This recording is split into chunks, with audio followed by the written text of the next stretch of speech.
So this is week 2 of our DZPD build stream. I don't know that it'll always be builds, but this week it's going to be builds again, and I think every week will feature some level of builds, or at least a farming route or something. Again, I'm Burt Reynolds, gamertag Burt Reynolds, and this is my co-host, the one and only golden voice of gaming, Negan Killjoy. Hey, Negan. That's Excellent. Right. That's right. Yeah. So we're gonna talk again tonight about a build. We're not gonna take this build if you watched our video last week, either live or if you watched it on YouTube. Last week we went through a whole build, then we took it to the range, and then we went out and play tested it. This week we're not gonna do the range. We're gonna skip the range this week. We're just gonna play test it because we're gonna really try and keep this to half an hour this week instead of going half an hour over. And that's also where it. Oh God, I can't talk tonight. That's gonna be fun. Where it really matters. The range is perfect situation, perfect conditions, and stuff like that. So you get really high numbers, and you can get higher numbers, and they're good reference points. But how it plays in the field is really where you want to focus on. So I don't want to see 3 million, numbers. I want to see you shooting things in the real world. Well, and the other reason I'm not going to take this build to the range. So if you may remember, the focus of our stream is to put together builds for really the average gamer who can't farm 8 hours a day 7 days a week, but maybe gets to play casually a couple hours a week, or maybe casual core an hour or two a day. And so I threw together this build. Negan can attest to this. I threw this build together Monday night, literally off of some pieces that I farmed and then a couple pieces I had in my stash. And I've been optimizing it the last, what is today, Thursday? So I've been optimizing it the last 3 days. It's not done yet. It's partway done. And because it is a 377 build, or in this case a 387 build, the stat breakdown on it, if you go into the stat sheet, because it's running something called Compensated, which is a glove talent. That's a conditional talent, so it doesn't show up in your stat sheet. And in the range, these 377 builds have a lot of things you have to proc all at the same time, like spotter or on the ropes. And, I've been in the range a couple times. It'll put up 1.1, 1.2 million in the range when everything's procced. But it really shines when you're playing with it.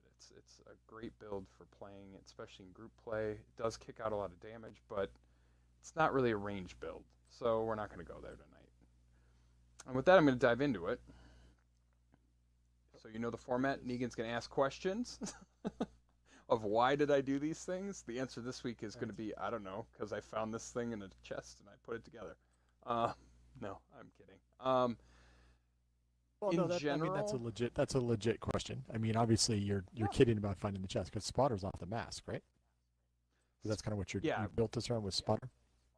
I actually built it around the compensated gloves. So in one farming run Monday night, I got these gloves and I got this chest.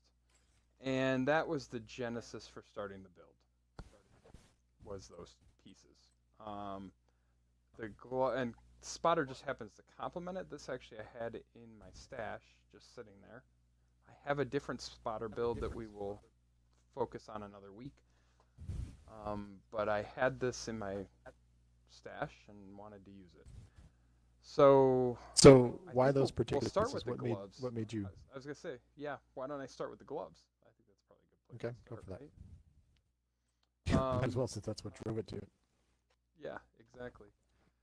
So this is a compensated glove, and compensated is weapon damage is increased by 15% when your critical hit chance is below 20%, and you have 3 or less reds.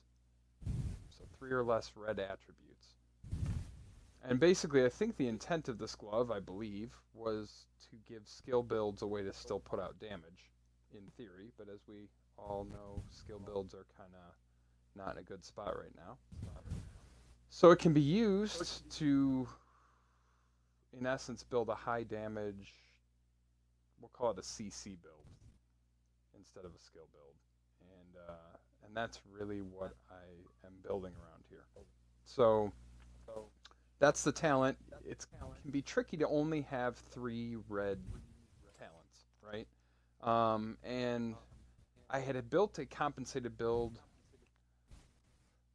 several months ago, and I found it to be completely underwhelming and ended up throwing the bulk of it away or deconstructing it for materials or to save Was it stat also space. was it also 377 build? Is that pretty much when you talk compensated? Do you only do 377s, or was it something different?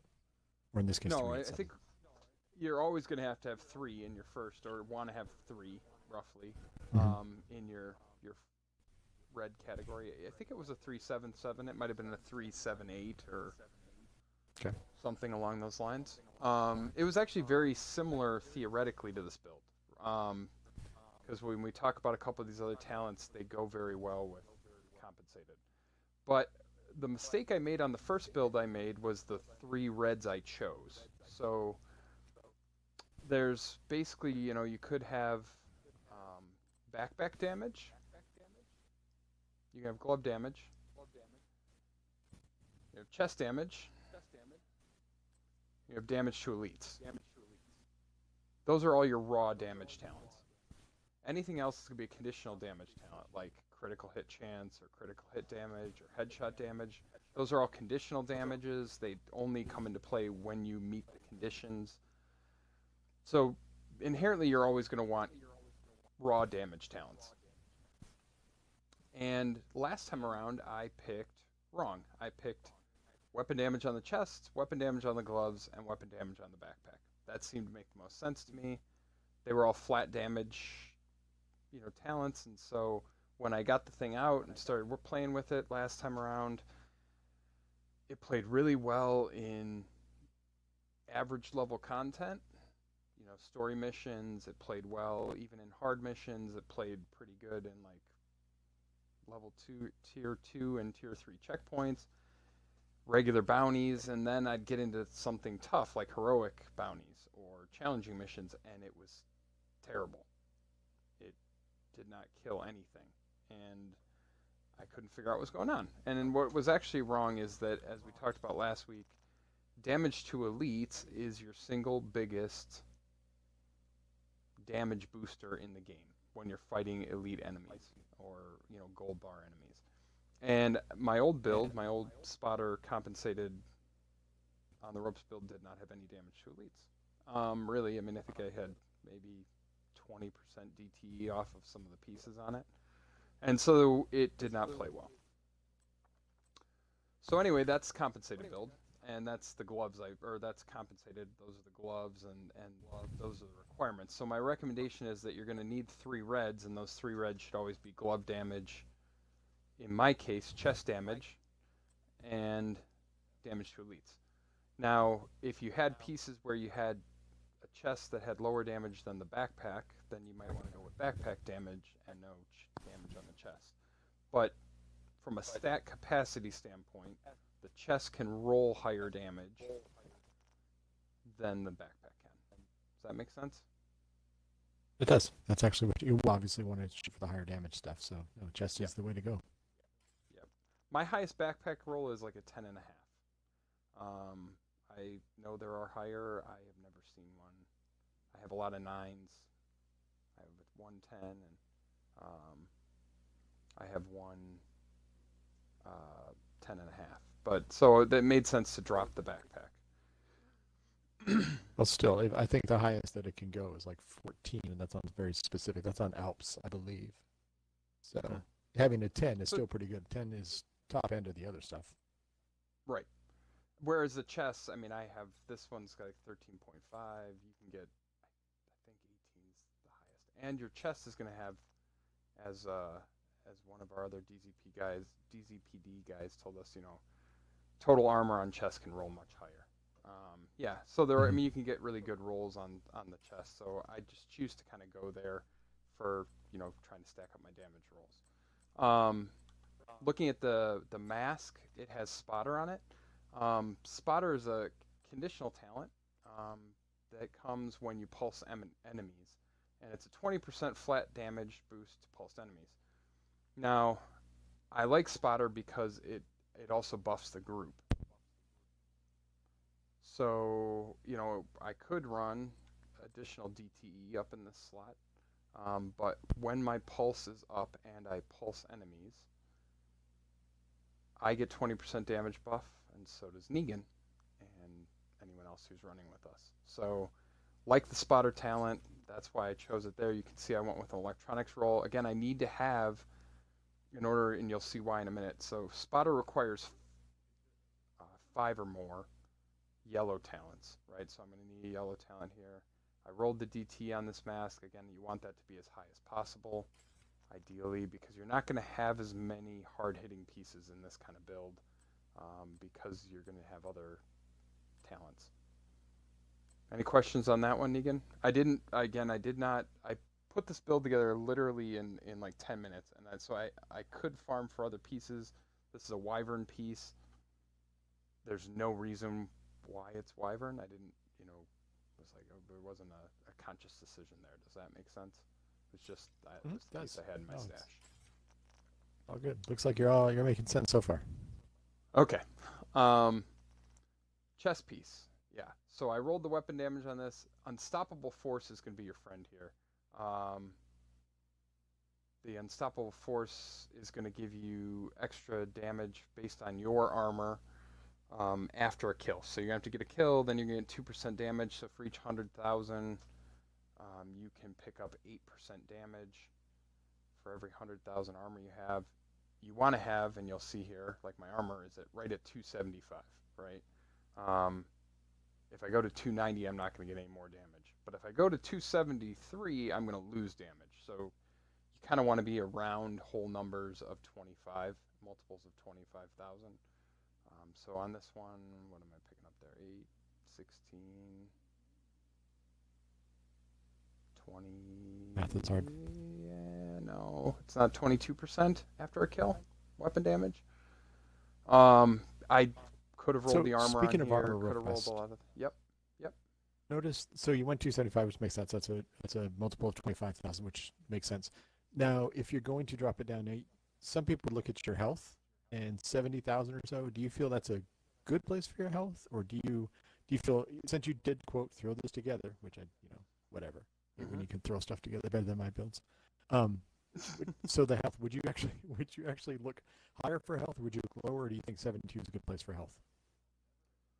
You know, I wasn't trying to go higher or lower. It was, again, just a total thrown together. The thing is with this build, I usually play pretty far back with it again. And we talked last week about my play style. I tend to like to play from cover. I play back. I don't find myself running out of health. And I could actually probably go lower if I had the pieces. And actually, I think I could go significantly lower on the health and go more on the armor. I would probably prefer to be like 300,000, 50,000 health, only because I'm so rarely out in the open with this build. But it feels good, and it does allow me to get out and move from cover to cover okay without a problem. So I've enjoyed playing with it. Right. And like TK mentions in chat, he did talk about that the total armor in chest can roll super high. So it's also another place you can do it as well. And if this chest again had rolled again, I didn't pick this. I wasn't looking for a chest in Murakami. That wasn't what I was looking for. What attracted me to this chest, it had nothing to do with brand. I could care less. What attracted me to this chest was it was blues and yellows and 1 red. It was the perfect set of rolls and had Unstoppable Force on it, right? So it's perfect for a 3/7/7 build because I don't have any other red stat talents on it. And it's got a lot of blues and a yellow. So it was a good breakdown. I was immediately, when I saw this chest, I was like, I bet I could put a compensated build together around it. And it does. It works. So, nice. All right. There's my reasoning there. I did want to call out, like, the defensive mods. The mods moved or changed around this week. Now you can put any mod into any defensive slot. So before there were health ones, and then there were armor ones, and you had to look at them all, and only ones fit in system slots, and then protocol slots. We talked about that last week. Now you can put any in any slot. So I did stack armor, and if you look at this, you'll see that the bottom stat on this is 3.5% total armor. You really want to look for mods that have a total armor roll on them. And you'll see later that I've got more of those, and those really bump your armor up. So, I've got some that have like 7,000 armor on them, but they don't have a total armor roll. I'll run one of these like 5,000 armor with a total armor roll all day long over a higher armor roll in the top slot. So, yeah, super excited about that. I ran a Fenris for the blue-yellow here. I wanted to have the blue and the yellow, and so I'm running a Fenris holster. I rolled the skill power on this. I could have rolled the health Negan. I wanted more skill power. You'll see why in a little bit. When we get to the skills I'm running with this, I needed to unlock a few things. I could also run a super high cooldown here. And I have that flexibility should I decide to want to change over. I did save a piece in my stash that has a very high cooldown. So if I decide I want to change it, I can. But you can pick up a lot of skill power on the holster. It's a good spot. So you did say when you started that the skill builds aren't in a good place necessarily in Div 2 right now. So but there are some skill kind of half builds that you can put together that are advantageous primarily in a group, or do you primarily look for stuff that's advantageous by yourself? Well, I look for a little bit of both, and the cool thing about the skills I'm running on this particular build, I can either contribute in group play or I can, handle it myself. So when I play solo, I'm going to run a heal, a very strong heal, so that I can sit in a ridiculously strong heal. Or if I'm playing with our friend Horchata Beast, I run a super strong heal and I heal him while we play. But a lot of times I shoot, which is more valuable than most people would know. More valuable. Yeah, that means nothing to any of you, but trust me when I say that that's a valuable thing.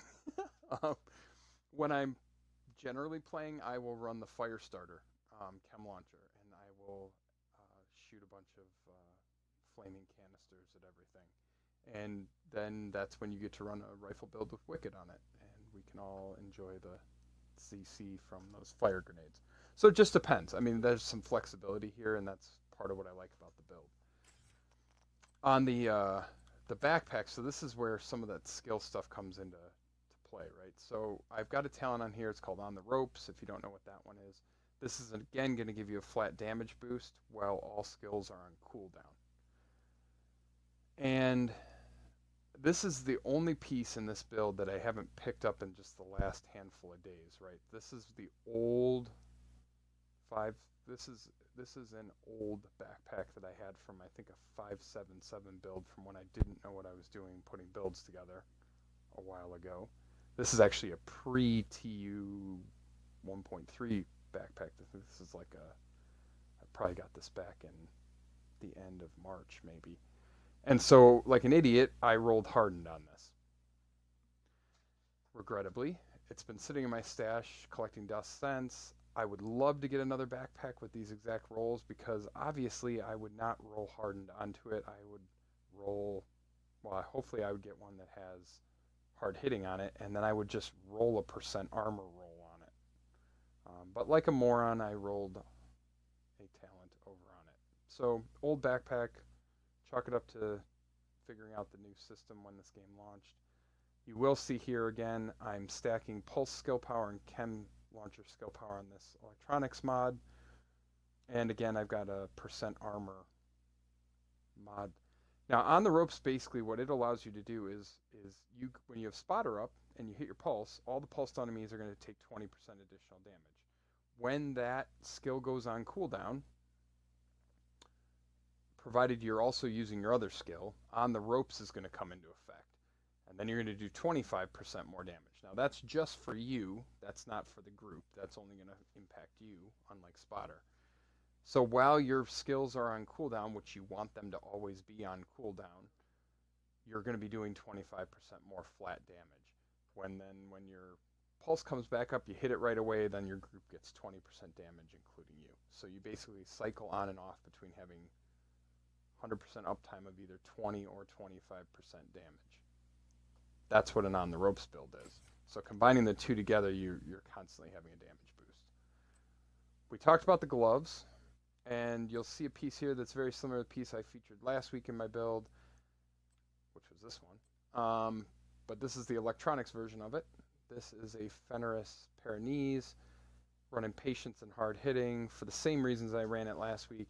When I'm sitting in cover, I'm getting healed, and I'm also kicking out more damage to elites. Really love these Fenris knees, especially if you're not going to run a Fenris chest. It's a great place to get both the assault rifle damage.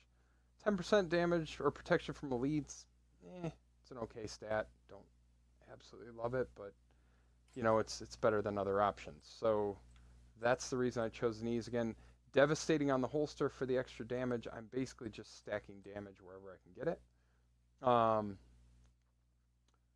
It is a great knee pad. The patience on the knee pads. Yep. In the chat. It is a great. He tends to agree with you. He likes it. I know a lot of people run it as well. I'm trying to find some decent patient knee pads as well, but the ones I get are just crap. So I'm going to talk about the guns here just for a brief second. You're running on this. The best thing you can get is going to be Optimist for a damage increase. 5 or less reds, you can run Optimist. The weapon damage is increased for 3% of every 10% of ammo missing from the magazine.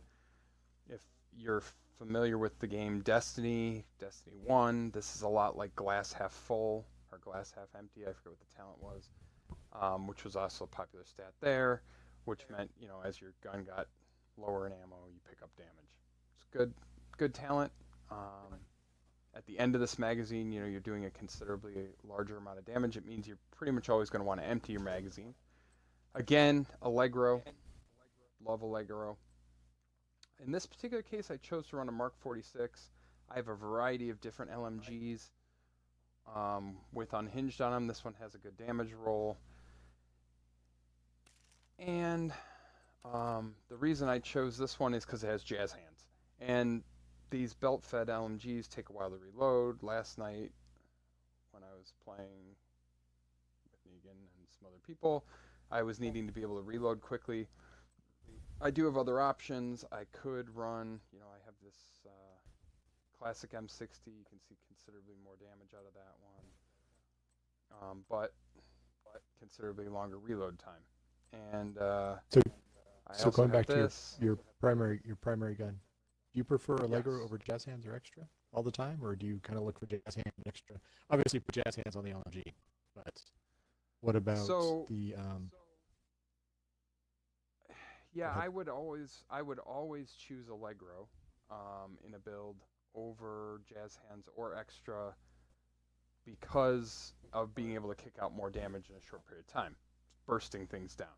However, if I'm looking to sustain damage, I think if you want a sustain damage build, then you're always going to want, I would say, probably jazz hands, and then extra would be my third choice in that space. Extra just doesn't, I mean, it depends on what it is. Extra on an LMG, pretty valuable. Belt-fed LMG, that's going to be a pretty valuable thing, right? Extra on an assault rifle, you're going to get a couple more rounds.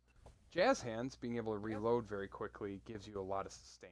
So if I'm looking to put out sustain damage, I would probably go the route of wanting jazz hands. Slower firing guns are going to be very benefited by jazz hands because the Allegro is not going to give them enough of a buff to make them like, you know, you're not going to take a 500 RPM weapon and make it super fast by adding a little bit more speed to it. But faster firing guns benefit a lot from Allegro. That makes sense? That logical? That is logical, right? Okay. So sometimes I run sustain damage, and that's what this gun is really for here. I could run a lot of other things, but again, I just like the reload speed on this one, so I ran it last night. That's what I decided to keep on the build to talk about tonight. I do really, really, really like the Mark 46 as kind of a middle ground. It bounces around a lot less than the M60. I love my M60s. You see I have a lot of them. I like them a lot. They do bounce around a lot. This thing for longer distances, and because in this particular build I'm playing a little further back, it plays a little bit better from that distance. When I look at what we're running for skills, and this is, I'm going to cover this, Negan, and then we're going to go do a bounty. I'm running a pulse. There's a lot of different pulse options you could run. In this particular case, this is how I would have it set up for solo.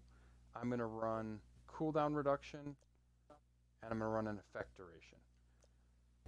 When we run in a group, I am going to switch to another cooldown reduction. The reason I'm doing that is when I'm by myself, I want to be on cooldown a lot, because the damage I get from on the ropes is better than the damage I get from the pulse. So when I'm by myself and I want to be selfish, I want to be on the ropes more often, and I want to have the pulse up less often. So I'm going to run a duration mod and a cooldown mod instead of 2 cooldown mods. You can see here when I'm running solo, I am running the healing chem launcher, and I'm running a heal mod, and I'm running a heal mod. And this is going to heal me for a lot of armor repair, 85,000. You can't stack heals anymore. So since you can't stack heals anymore, it's better to have a couple really strong heals. I would have, before they fixed that in TU3 when you could still stack heals, I would have run like 1 healing mod and then a +5 ammo mod, so that I could just drop a ton of them on myself, right? Like I could drop, think about like a 50,000 armor repair heal, and I had 7 of them in the can. I could dump 7 50,000 heals on myself all at once. Now you can't do that. It doesn't heal you. You drop them on top of each other, nothing happens. So now you're better off, with this like 1 big monster heal and dropping them in nice slow succession. Right as one goes away, you drop another. This plays actually pretty well in PvP. I'll call that out. Like, you can stay alive in that big. That is a good size heal. It will keep you alive for quite a while, just on your heal. But if I'm in group play, then I am going to run this bad boy, the fire starter, and when I mod that, instead I am going to put on, which one is it in? I am going to throw. And yes, TK, it is nice. It is nice to have mods that you can use and stuff like that. But yeah, that's the downside of some of the stuff. You got to farm for the really good ones, so you get to run out and do the routes and stuff like that. So here, I swear to God, Burt gets the sick luck with it though, so he gets some really good ones. I do good. I've gotten lucky on this stuff, and I've kept a lot of stuff, and I craft a lot of mods. I'm going to call that out. You can craft them. I craft a lot of mods.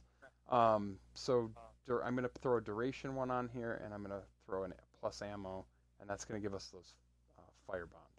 So with that, let's go play test this bad boy.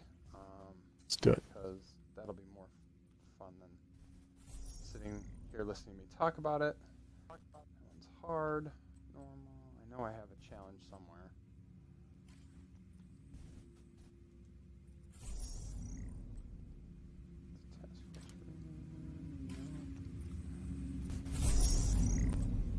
I think it's here.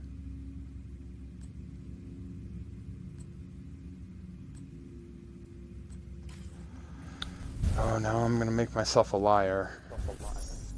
All right, TK. Talk to you later, man. East Coast dropping off. Yeah, those East Coast folks. I feel bad. We have a lot of East Coast people we play with, and it gets late for them. And I'm in the Midwest. It's early for Negan, so that's absolutely. That's he gets to experience the earliness of it. I guess we're gonna do a hard Negan because I can't find where I can't find where I put the challenging one. I know I got a challenging one, and I know I didn't do it, but we'll go do a hard one. Let's take a quick look on my stuff too, if I had a challenging one as well. All right. Oh, I do actually have one. Did you already buy it? You got it. Okay, cool. I did. So we'll go over and do this real quick, show you how this build plays out, and I think that'll be so talk about your strategy a little bit when you're doing this. Obviously, you're in a group. So talk about your strategy when you're running this build. What kinds of things are you doing? How are you triggering? You mentioned a little bit you're looking for your skills, you want them on cooldown, but generally speaking, what's your strategy? Close, face tanking, far away? What do you do? So I'm going to play from a little further back. I'm going to go in, I'm going to fire off my pulse, right, for benefit of you. And then I'm going to drop, in this case I threw on the fire. So I'm going to start throwing fire canisters out real quick. Especially I'm going to throw them at enemies that are shooting. The reason I'm going to do that is that their own bullets will actually light it on fire. It's kind of cool. I think this is actually going to be underground, Negan. I think this one's deceptive. Yeah, I agree. It's over here. I think we have to go down under here, I believe. There's a manhole cover back in here. Half the fun of the bounties is trying to find out where they're at. I know. It's the best, right? Yeah, it's down here, Negan. Gotcha. Okay. You know, me and my mini loots, I gotta stop and grab those. Oh yeah. Granted, I don't know why. I don't craft nearly as much stuff as you do, so yeah, I'm never material broke like you are. So I think there's a dog in here. I can hear one. And we got a big heavy. And this is the one, so this place is actually bugged since the last update. There's nowhere to take cover. Like, if you try and take cover over there, there's no actual cover. So that's going to suck. But, so you see I'm going to hit the pulse. And in this particular case, this is a great opportunity here. Like, I'm going to put a bunch of fire out here. Because these idiots are going to shoot at it right away, I guarantee you. Oh, if they're not, I'll do it. There we go. And now I'm on cooldown, right? So now On the Ropes is up. You see the icon is up on my screen there. I'm gonna have to find some cover here. This idiot's gonna keep shooting like a moron. And I'm gonna go after the dog. Prioritize the dog first, because he will hurt us the most.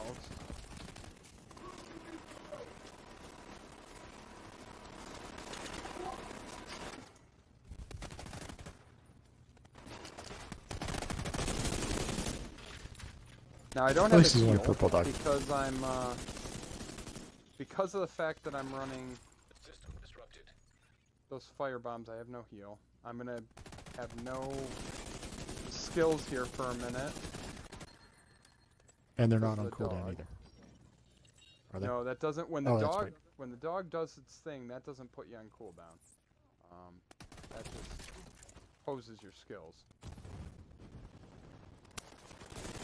But now they're on cooldown, and that's kicking out some good damage. Got a robot up there. Your wannabe heals right there.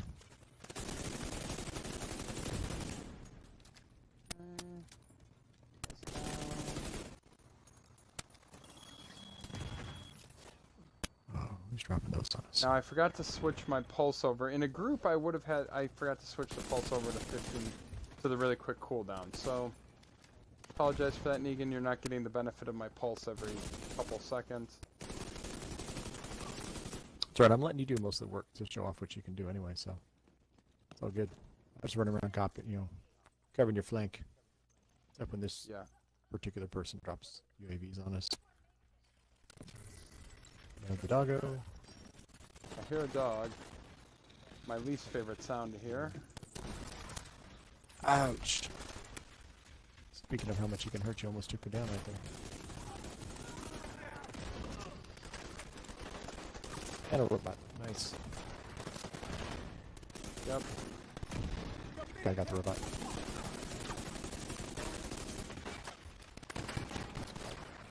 Alright, pulse is back up.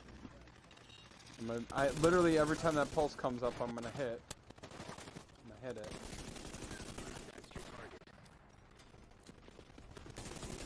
Again, that's advantageous for both you and the group. Yep. Yep. Dog's still up on the left, by the way. Keep an eye out for it. Yep. All right, should be down. I know it is. We got another one over there. Oh no. So here's our boss.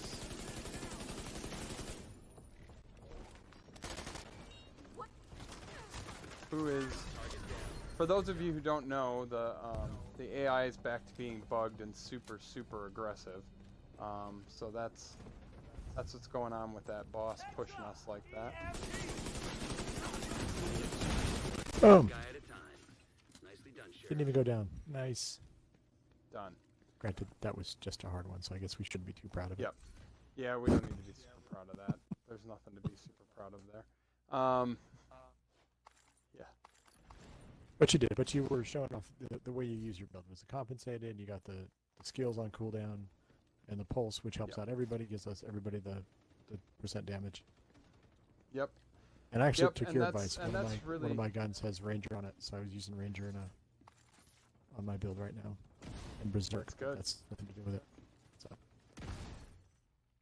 And again, I'm going to check this. The purple backpacks. Check all your purple gear as you go around.